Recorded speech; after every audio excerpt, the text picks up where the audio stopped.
All right, 30 degrees here in sunny Indianapolis. Gonna do a brisket. Got a choice brisket from Walmart. It's like 43 bucks. Wasn't anything spectacular. Pretty hacked up, to be honest with you. So we'll make it work.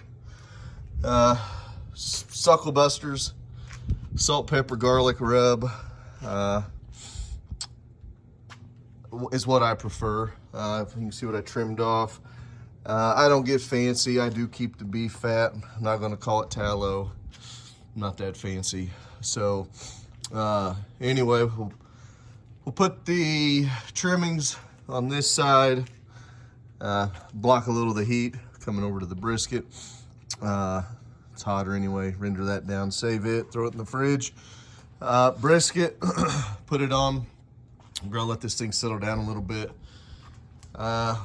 Love this cooker so much. I think I'm gonna make the jump up to a 500-gallon Shirley.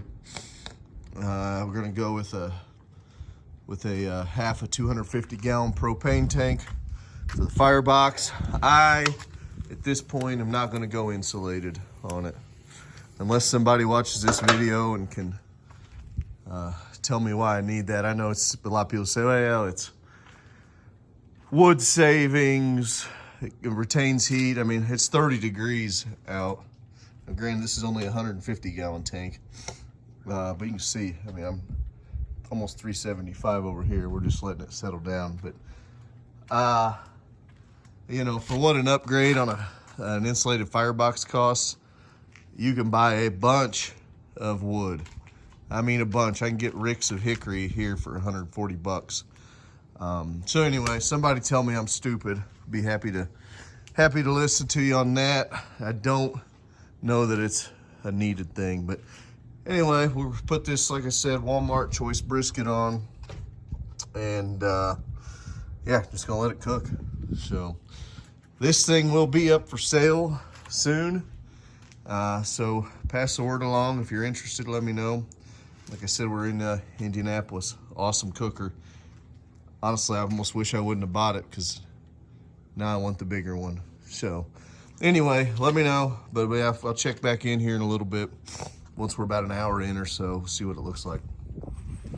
They're at 1.5 hours in, rolling along. Let's check her out.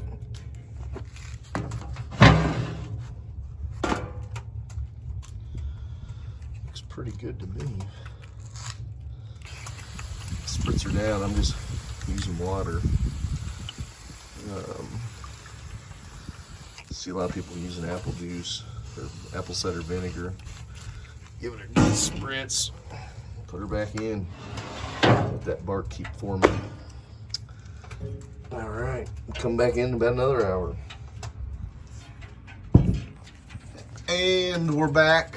We're a little over 2 hours, about 2 hours, 5 minutes. Looking good.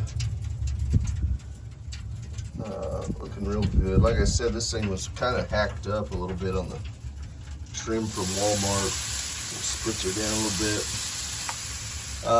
So anyway, a little hacked up, but it's thick. I mean, the flat's thick on it. I think it's going to turn out pretty well.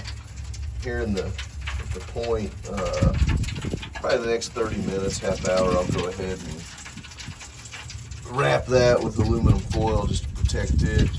But yeah, all in all, I think we're looking good. 3 hours and 10 minutes in. Let's see what we got. Looky there. About 2 hours and 45 minutes. I put up the foil to protect the point. You can see, cooking awesome.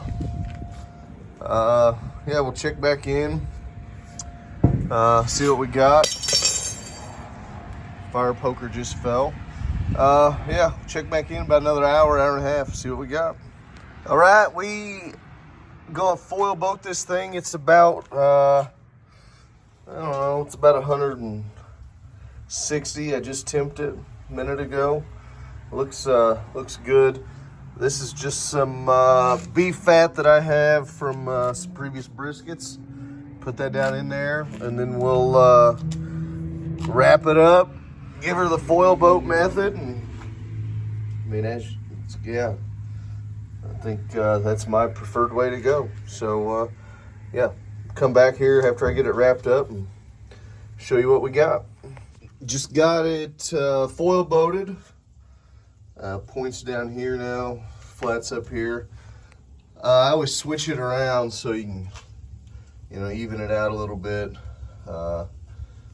Let the flat take the brunt of the heat now. And as you can see, I like to wrap it pretty tight, and then I go, I like my foil just to be a little bit higher than what the brisket is, just so that heat is coming right over the top of it. And then once we check back in on this thing in a couple hours, this whole top will be just black. My plan on this one, and I've started doing, is holding it overnight.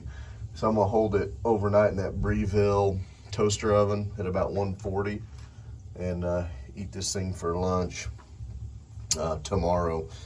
So yeah, we'll see what we have.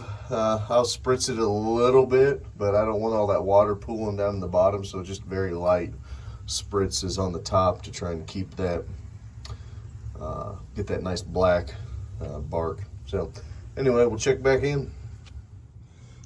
All right, we are 7 hours in. Let's see. We're almost probe tender. 182, 202. We're getting there. Not quite yet. So I'm gonna let her keep rolling. We're running about 300. Try and finish her off. Like I said, this one's going in that Breville toaster oven. It's gonna rest for, probably, we're gonna have it for lunch tomorrow, so probably 14 hours or so. Anyway, yeah, here we go. We'll come back here in a little bit. I can say it, but I won't do the move. You ready? It's Brisket time! There you go, now eat. It's Brisket time! All right, we're in the final home stretch. Thing's been resting now for about 13 hours. As you can see, good bark, everything darkened up on it. We're gonna eat probably in about 3 hours, so it'll be a little over 16-hour rest. Once again, it's that Breville toaster oven. So yeah, we'll come back here a couple hours when we're slicing it up. All right, there's your final showcase. Like I said, it's a Wal-Mart choice brisket. It's around 10 pounds, 17-hour rest. Yeah, I think it looks good.